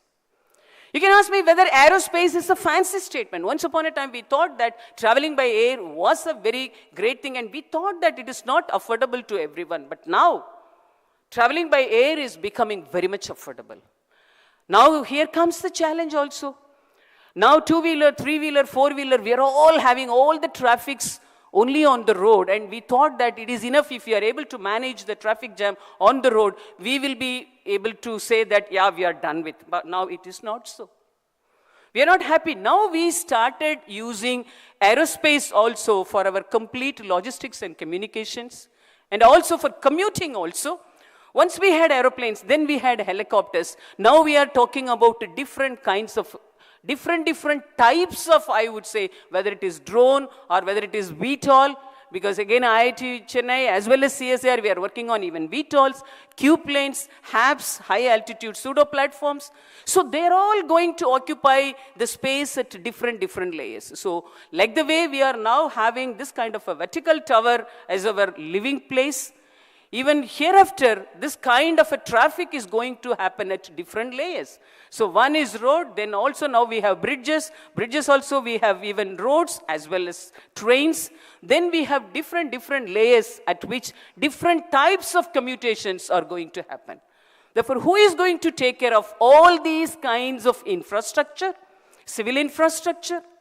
So all these academic institutions and researchers, it is our responsibility to find out how best we are going to ensure that the kind of civil infrastructure could be made possible. You can ask me, what is the provision available? Government has already talked about different schemes. So if you just take even Gati Shakti, for every activity government is having one mission, number of schemes, and even PLI scheme. So even on the road, just to make e-mobility, the government has already come up with the PLI scheme. How many of us are aware of it? How many of us tried our level best to make use of it? PLI, it is not one-time call. PLI came once, call for 2 times. Now again PLI is coming up with a different kind of an intention. But the one important concern I would tell you is, PLI now industries also started believing, and they started investing money in PLI, performance-linked incentives. But here comes the very important concern. Even if the industries, they want to use indigenous technology to that particular level of megawatt and gigawatt level of energy and capacity, we do not have that kind of an indigenous technology. Therefore, finally the industries are forced to take up some kind of a technology directly from elsewhere, and they just get it implemented in India. Therefore, we researchers, we should take it as a very important milestone target that hereafter we should come up with any kind of a technology, initially at the lab level or initially at the bench scale, then we should take it to the pilot scale, then we have to take it to the semi-commercial, then to the commercial, by means of which we can really bring it to a very useful technology, by means of which we may be able to penetrate and conquer the Indian market. Why Indian market? Here comes the interesting point. So why every country is having an eye on Indian market? Because our market is 1/3 of the globe's market. 144 million population. So we take the pride of becoming the 3rd largest market size also. We have the market size, we have the market potential, but where is the market value? So we researchers should now come up with a kind of a technology, indigenous technology, by means of which we should have the market value for the size and the potential with which India is abundantly blessed by nature. And therefore, we have to take these responsibilities. Whether it is e-mobility or whether it is related to surface mobility or aerospace mobility, we have to think about. Now, I'm coming to the very, very important point, third point, which is waste to wealth. So even on the road, even on the earth, now the waste management is becoming a great, great, great challenge. And again, Anilji, you just gave a very important appealing request to Selvam ji. You said that next time when you come, you should see solar panels. I'm just trying to read the mind voice of Selvam ji for this reply. I think instead of solar panel, he will come up with a kind of a technology when the students are walking and jogging, and I think during that kinetic motion, because of this mechanical energy, this VIT may come up with the technology that the kinetic energy will be converted into electrical energy, mechanical energy will be converted into electrical energy, and therefore by the time the student is walking and jogging and talking, every energy will be converted into electrical energy, and the entire path will be lit by the lights, not by solar power, but by the mechanical and the kinetic energy. I think, you will be able to do that. So if at all you start thinking, whenever we just give this kind of an appeal to the management or to the leadership, I think all of you only should take the leadership and you only to take the ownership and responsibility. So now I want to ask in the style of Kamakoti ji, so VIT family, will you do that? If at all you do that only, next time when Anil ji come, Selvam ji as well as your Pro-Chancellor may be in a better position to give him more and more confidence, and you will get what are the remaining accreditations available in the globe, that will also be given to VIT. Because already he has read a list of accreditations and the names and the fames and the accolades. I think one or two are only left out. Those things will also reach you. That should also reach you. I wish you all the very best. Now coming to the very important waste to wealth. So again, I'm not going to take any class, but the very important thing I'm telling you, once we thought that it is enough if you clean the Mother Earth, your job is done. It is not so. Because once in G20, our own Prime Minister only told, it is only one nation and one family, and we should have one dream because we have only one earth. But now we are telling one earth is not sufficient. We want to encroach even other planets also. It may be Moon, it may be Mars, it may be X, it may be Earth version 2 also, Earth 2.0. So this is how now science is moving, and therefore whatever waste management, whatever management, whether it is food management, water management, energy management, strategic management, security management, when you talk about all these managements, so far we were planning only for only one Mother Earth. But time is up. There is not going to be only one Earth. We are going to have our life in Moon, in Mars, in other planets also. Therefore, we have to now start thinking in those directions also. Now only we have taken baby steps. Thanks to Subhanshu Shukla, thanks to the successful, I would say, venture, docking and de-docking of ISRO through this Axiom 4 mission, just because they just showed these bold steps, we started thinking, what is the space food kit? So far we are having only sports kit. Now we started thinking about what is the sports food kit and what are the first set of experiments that could be done.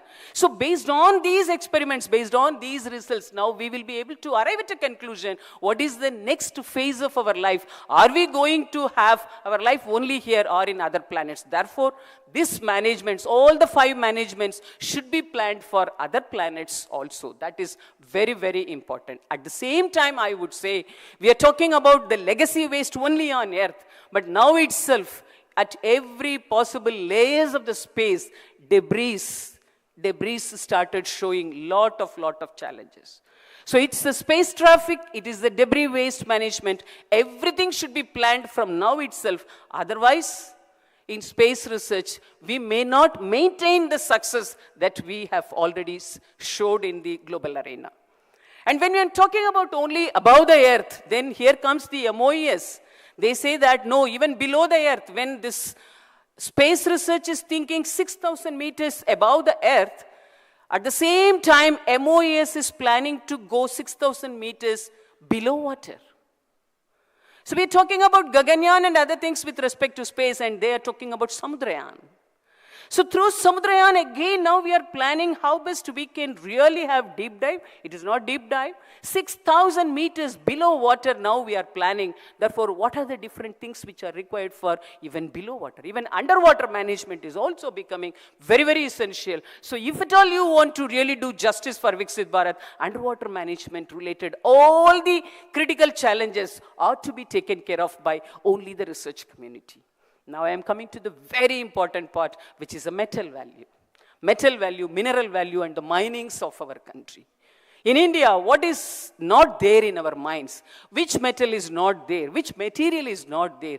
Just see the Mother Nature, Mother Earth has abundantly blessed India in a very special way. Initially, we thought that lithium was not there. Now, lithium is also available. We thought that rare earth elements are not available. No, it is not so. Just read the latest publications, latest articles also, proven results. India is having 7% of the global REE resources. REE is nothing but rare earth elements. 7% of the rare earths of the entire globe is available in India. But if you just check what is our rare earth based technologies in India, it is less than 1%. It is 0.67%. Where is the problem? What is not there? In India, whether do we not have enough education? Do we not have enough infrastructure for research and development? Do we not have enough funding support for research and development? You may say funding is in other countries and all, it is 1%, 6%, 8%, 9%, but for us it is only 0.7%. Friends, I can listen to that, but please don't make a lot more echoes. I will tell you one thing. It is Indian family. Though we are talking about Vasudhaiva Kudumbakam, Indian families, we have very definite culture. I'm so fond of giving this example. If my father is really bringing 100 rupees as his salary, my mother knows that she should spend only 99 rupees and she will make 1 rupee as a kind of a saving. And if my father is bringing 1,000 rupees, again my mother will really spend 990 rupees. My mother will definitely put 10 rupees as savings. This is Indian culture. This is Indian family culture. In the same way, now we are marching towards VIKSIT Bharat. Therefore, let us not make big noise by way of telling that other countries are giving those many percentage of money to R&D, whereas in India we are not giving. I'm telling you, I'm asking you a very open question. Whatever infrastructure in the country today which is available, have you ever taken into consideration the amount of investment that the government of India has made? So we are always so fond of pointing our fingers against ARB. Let us not do that, please, because we are all educated people and we are all researchers and we should have some kind of a passion and we should shoulder the responsibility along with the leadership. We should shoulder all the responsibilities and commitments with our own, I would say, with our own passion. Without that, all the time we will be entering into only arguments. Therefore, what I'm telling is, and always we say very fondly, Indian industries are not forthcoming. It is not so again. Let us assume I am an industry. For every 1 rupee, I should touch my packet here. So if at all some kind of a 200% assurance is not given for a technology, will I be in a position to take 1 rupee from a packet and invest it? Similarly, nowadays, now the technology landscape is also giving us a totally different kind of a challenge. No technology is long living these days. Every technology, the maximum timeline is 5 years and in some cases 10 years. Therefore, technology landscape is dynamic and it is fast changing. Therefore, how we can really expect industries to put forth so much amount of millions and billions in Indian scenario? Therefore, let us just take all the concerns into one packet. Government is definitely giving the kind of support. Either we get it directly in the name of grant, or we get it in the form of infrastructure, or we get it in the form of a scheme, or we get it in the form of fund of funds. Again, big thanks to ANRF, Anusandhan National Research Foundation. So just last week, I do not know how many of you read that RDI, it is 1 lakh crore. 1 lakh crore fund is available under RDI. How many of us are aware? How many of us are aware that the money is available? How many of us are aware that what are the requirements of the money? How many of us are planning that how best I can plan and make myself eligible to get that 1 lakh crore money?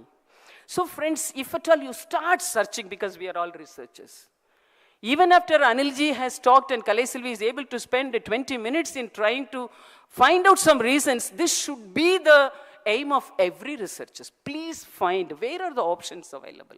Therefore, when we just think about whether it is mines, India is full of mines. I'm really asking you, please go and see in Jharkhand state, at one place, all the time the coal is really, really burning and you can see the flames. The first day when I just saw that, I was not able to even sleep. So I spent a minimum of 2 to 3 sleepless nights because Indian coal is all the time just burning. It is not burning for one day. We are talking about forest fire, but you just go and see the coal fire. Coal fire, it is not happening for one day, 1 week, it is happening for years together. Why is it happening? Therefore, who will take care of all these important things? Mother Nature can give you only the minerals, only the minings, only the materials. Is it not our responsibility to manage it? We are talking about sustainable development. Why should we not take care of our wealth which are already given by Mother Nature? Why should we not make it that it is a sustainable resource? So can we just really think about some kind of an alternate method or a kind of a technology by means of which we can really take care of the resources which are already available? So coal is available plenty. Though we are talking about net zero by 2070, where we are going to say goodbye to carbon, we say that, I'm telling here it is a slogan, carbon cannot be a forgotten story. As long as steel plants are there, as long as the steel plants are not converted into green steel, I think we cannot have this kind of a zero emission which is going to be possible in 2070. Therefore, in such case, let us take care of all the important metals. So whether it is mines or metals again, light metal, transition metal, rare earth metal, everything is available in the country. Therefore, we should now find out only the indigenous extraction methodologies. If at all we do not come up with the indigenous extraction methodologies, again we will be taking the technology from others, and the next day when somebody says the technology is not available, again we will really have a standstill point. Therefore, please take care of the metal value, the mineral value, and the material value. And finally, I want to tell you very, very important thing, which is energy as well as environment. Again, Anilji has nicely talked about the environment and the ecosystem. So this environment is essential because our ancestors, they have given a clear, clean, green environment to us. But we are not able to maintain it. So though the technology related solutions will come by 2070, is it not our responsibility to just make sure that the environment related challenges are taken care of by the research community? So my friends, I'm here to tell you, whatever small pointers we discussed so far, please make it as an action plan. And I'm just requesting Lakshmanji, this is 2025, you are having it in VIT. Anything that got started in VIT has never seen any kind of a downward flow. And therefore, you please make this as an annual event. And in that annual event, you make it as a monitoring meeting. And in those monitoring meetings, you please find out whether this kind of a progress is happening in the milestone way it is planned. Because already we have come together. We are here to plan together. Only thing required is we have to work together. So to work together, definitely, we have all our gurus. Though India is the Vishwa Guru, we have all the gurus of India here as legacy leaders. All the central university leaders are here. And Anilji is here. He is hand-holding the complete academia and research and innovation-related ecosystem along with him. And therefore, let us make use of all the available pointers and let us start working as one team. Because always number one is only really great, because we all believe that first rank holder is a great person, and therefore let us have a quick start, good start, and the start should become from this particular moment. And I cannot stop here without giving my thanks to two very important persons. One is Lakshmanji. So Lakshmanji is one such person with whom we can't say no. So he just made me to say yes. Thank you so very much, Lakshmanji. And second thing is, I can't say no to VIT for number of reasons. And again, I'm really congratulating and appreciating VIT because you are taking a lot of responsibilities in the name of the nation.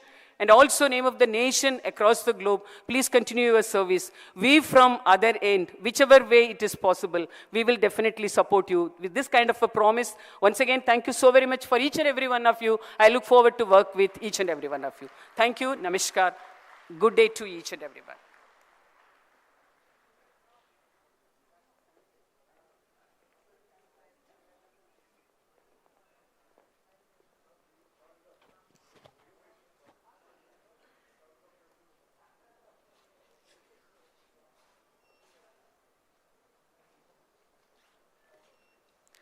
Madam, that was a mind-blowing thoughts to all of us. Thank you so much. Let's all work together towards the growth and development of our Bharat and marking a note of RDI, research, development and innovation. And you have highlighted very nicely the importance of maximum utilization of resources. Thank you once again, ma'am. Now it's time to interact with the delegates. We now open the floor for meaningful interactions with our delegates. Please feel free to share your thoughts and questions as we create a platform for shared learning and collaboration. Now we declare the floor is open. R.H. Gopal, Executive Director, Annam Chemicals Private Limited. Mupparum Deviyarukku Vanakkam, Aya Kalaigal 64 Vanakkam. I pray 4 important avenues. First point is data science. Our country is very weak in data science. Tomato price is 10 rupees, 100 rupees, only because of data science. Second point, agriculture is the backbone. But for agriculture backbone, animal husbandry is the backbone. Animal husbandry India is almost paralyzed because of high feed cost. I pray the August body to have open debate 2 days on Indianized GM crop. Third, toll-free India for agriculture commodity and common man. Toll is mainly to improve traffic. Now all our vehicles are disturbed because of toll. I pray the audience and as well as the August body to raise their voice for these common problems. Common man is troubling in all major cities because of toll. We can find the solution. People are not talking. They are not active in country. I pray the audience. Fourth and major important point. Simple and humble is our Indian culture. All our laws are complicated purposely, which I cannot debate openly. Bureaucracy and lawyers are our very big liability in our country. To break our innovative things, I pray the audience for simple food items, say 5% tax for all hotel items. No corruption will be there. All food items, whether it is parupu or arsi, only simple 5% tax. Corruption will be eliminated. Thanks for the chance. Again, my pray all Aya Kalaigal 64. எனக்கு முன்னாடி முப்பெரும் தேவியர்கள் பேசினாங்க. அவங்களுக்கும் சாஷ்டாங்க நமஸ்காரம். வணக்கம். Thank you for the deliberation. Actually, due to the time constraint, we stop with this question. You can continue during the other session. Okay. To gracefully conclude this enlightening session, I now invite Professor Prakash Babu, Vice-Chancellor Pondicherry University, for his concluding remarks and reflections on this day's proceedings.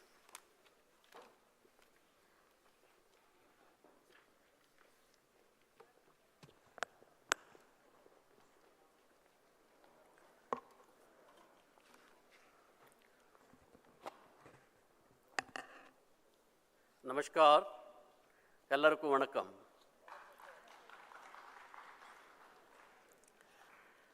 Respected Dr. G.V. Selvam, Vice President, VIT Chennai, Dr. G. Ramesh Kumar, Co-Convener, Professor Kamakoti, Director, IIT Madras, Professor Anil Sahasrabudhe, Chairman, NAAC, Professor N. Kalaiselvi, DG, CSIR, and my colleagues on the dais and also off the dais, Vice-Chancellors, leaders of the education institutions, faculty members, students, invited guests, and all the delegates that they have present and the media. It's my great pleasure and privilege to be here. I thank ABRSM, especially Lakshmanji, and also the VIT and the Tamil Nadu Higher Education Society, Teachers Association. It's a great initiative.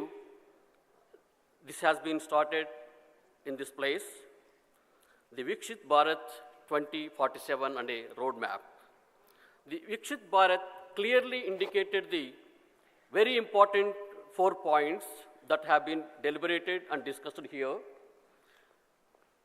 The nation should be, at the end of the 2047, nation should be developed, inclusive, sustainable, and self-reliance. So these are the 4 important points deliberated actively by earlier speakers, Professor Kamakoti, Professor Anil Sahasrabudhe, and also Professor Kalaiselvi.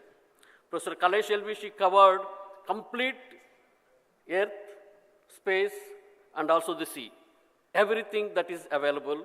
Professor Sahasrabudhe indicated the roadmap of the educational institutions, and Professor Kamakoti gave a direction to the education. So, to realize this one, VIKSIT Bharat, how we can go ahead and what is the role of the academicians. As all academicians that we have gathered here, we have a specific role and specific directions to go ahead to implement the VIKSIT Bharat 2047. So this is the strengthening some of the important items of this one is the gross enrollment ratio should be increased by 2035, as earlier speakers indicated. What is our role? Since we are all here from the higher education, we have our own specific roles to implement the higher education at different points. So this is the strengthening the R&D ecosystem is one of the important aspects of the higher education, where you can achieve one of the important milestones. Public-private investment, world-class facilities to create for the research, and also the research institute and increase the facilities, and also the interdisciplinary and the transdisciplinary research should be inculcated in all the education institutions. And also we have to promote the collaborative academia and the industry. So without this, I think one cannot work in a isolation where we can only do within ourselves. So therefore we have to cross that one. So important aspects of this one is the skill education, where we can, the students once they join, they should be in a position to get an employment after the education is completed. So how we are going to ahead with this, realizing the 2047 with this one. And also we have to keep in mind the climate and the sustainability. Climate and sustainability, without tampering the environment, we should be in a position to achieve this one. And also look for the green energy or the clean energy, water security, and also the agricultural reliance.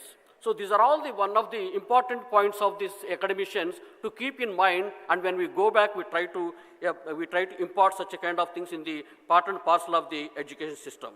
And startup and the innovative ecosystem, so as Professor Kamakoti indicated, and he is also pioneer and the leader in these startups in the IIT Chennai, IIT Madras. And we should also be in a position to inculcate such a kind of startups in every education institutions, where we can provide or inculcate the culture of the startups. And also all the education institutions, the leaders should keep in mind that how these ecosystem can be modified or modulated to suit the environment of that particular area. So we should also keep in mind the local needs and also local demands also we should keep in mind while making such a kind of startup innovation and ecosystem. So, and also we have to do the science, technology, and the society. Society, this is also very much important. We have to keep it that one, as our earlier speakers also indicated that one. And also, so other important points indicated are the next century, so how since the entire world is looking towards the India, what is our role? What is our role in this one? So India wants to be a global leader. global leader in all respects, academic development, and also one of the major stakeholders for this. Major stakeholders indicates that even the higher education or the higher education, people in the higher education should immensely contribute to this one. So as Dr. Kalaiselvi indicated that the precision agriculture is a very important one. Very important that we have to see that how exactly this can be led to the VIKSIT Bharat and all. And also the nutrition, yes, there are several places in the rural India where especially the girl child, they are all suffering from the anemia. So at least some of the children are actually suffering, going to up to the 6 hemoglobin levels are also still people are there in the school system. I think we should be in a position to address these issues before that one. And also, so we have to, Madam also we have indicated about aerospace and also the transportation and also mineral and how we have to protect and all. So now what I would like to impress upon all the education leaders is so when we go back to our places and all, we should see that to go ahead with the VIKSIT Bharat 2047, what are the aims and objectives of and how we can implement in our own education system. So some of the programs which are actually very much essential, very much oriented towards the skill development or employable courses we have to promote. And also we should also see the sustainability of the environment is also equally important. So with these things, I wish that these are the points that we have discussed in this one enormously, and all the education leaders should go and implement, and also we can also discuss, since there is no time for the actual interaction, all the speakers are available here during lunchtime, so maybe we can interact with them and we can see the roadmap should be properly implemented. So once again, I thank all the people for assembling here. I thank the authorities and organizers for giving me an opportunity. So thank you very much.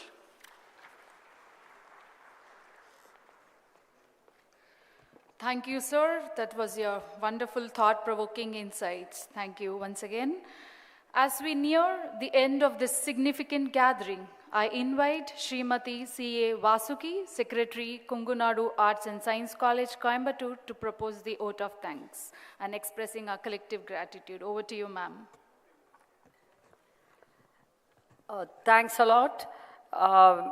Today, as a starting session, today we have inaugurated the 2-day national conference, which is Roadmap of VIKSIT Bharat, a multidisciplinary approach. Yes, of course, and what else could be a best place than VIT?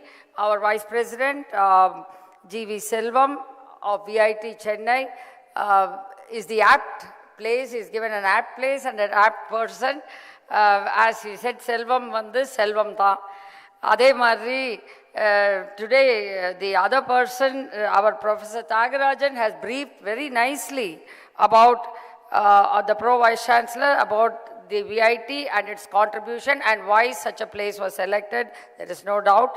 Thanks to one and all, our Lakshmanji of ABRSM. If not, this many people, stalwarts, cannot be on the stage. Thank you, Ji, for organizing and bringing the teachers from more than 20 states. And I really feel this is the start, or this is already we have started VIKSIT Bharat. And of course, the best thing was our Kamakoti sir, who set the stage of VIKSIT Bharat, what and how it should be, and it starts with education. Thank you, sir, and you gave us about the multidisciplinary approach, industry, academia, and no doubt innovation is in our blood, especially in Chennai. Thank you. And yes, of course, the person who is completely the heading and controlling the academia and contributing to our nation is Professor Sahasrabudhe. Thank you, Anil Sahasrabudhe ji, for telling one thing, SDG, we need not go in search of to UN or anywhere. It is in our DNA. Definitely, sir. And it is in DNA of all our teachers who have come here. And definitely we are going to make this into a very good future for this country and bring our Prime Minister's dream come true to make this country as a VIKSIT Bharat. Looking into, and for which the 5 years back the NEP was rolled out. Thank you for NEP, which has paved a path for all of us. And definitely we will not, sir, as Professor said, we will not forget our roots and culture, and we will go into our indigenous research for all the researchers, and especially it was like a firebrand. Dr. Kalaiselvi professor, she came and she started from Earth to the space, to the sea, that is Samudrayan. So, ivlo neenga cover panni enga ஆசிரியர்களுக்கு I think today they are completely like, boggled. Which one can I start? Of course, all these teachers are very eager. I'm sure they would like to talk to you and discuss with you. And as you said, we are all with full energy and we're here for the 2 days session. Thank you one and all for VIT for organizing this. And thank you one and all for all the teachers to have a very beautiful 2-day session. Thanks. Thank you, madam. With this, we come to end of this morning session. Now we break for lunch.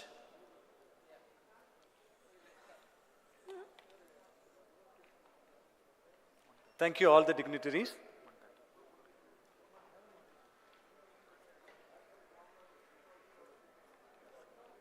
I request the delegates, the lunch is arranged in the opposite to the MG Auditorium lunch venue.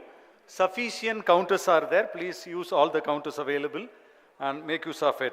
And please ensure that you assemble back by 1:15. I repeat, please assemble at 1:15. I request all the delegates, please assemble back at 1:15. With attention to the paper presentation schedule.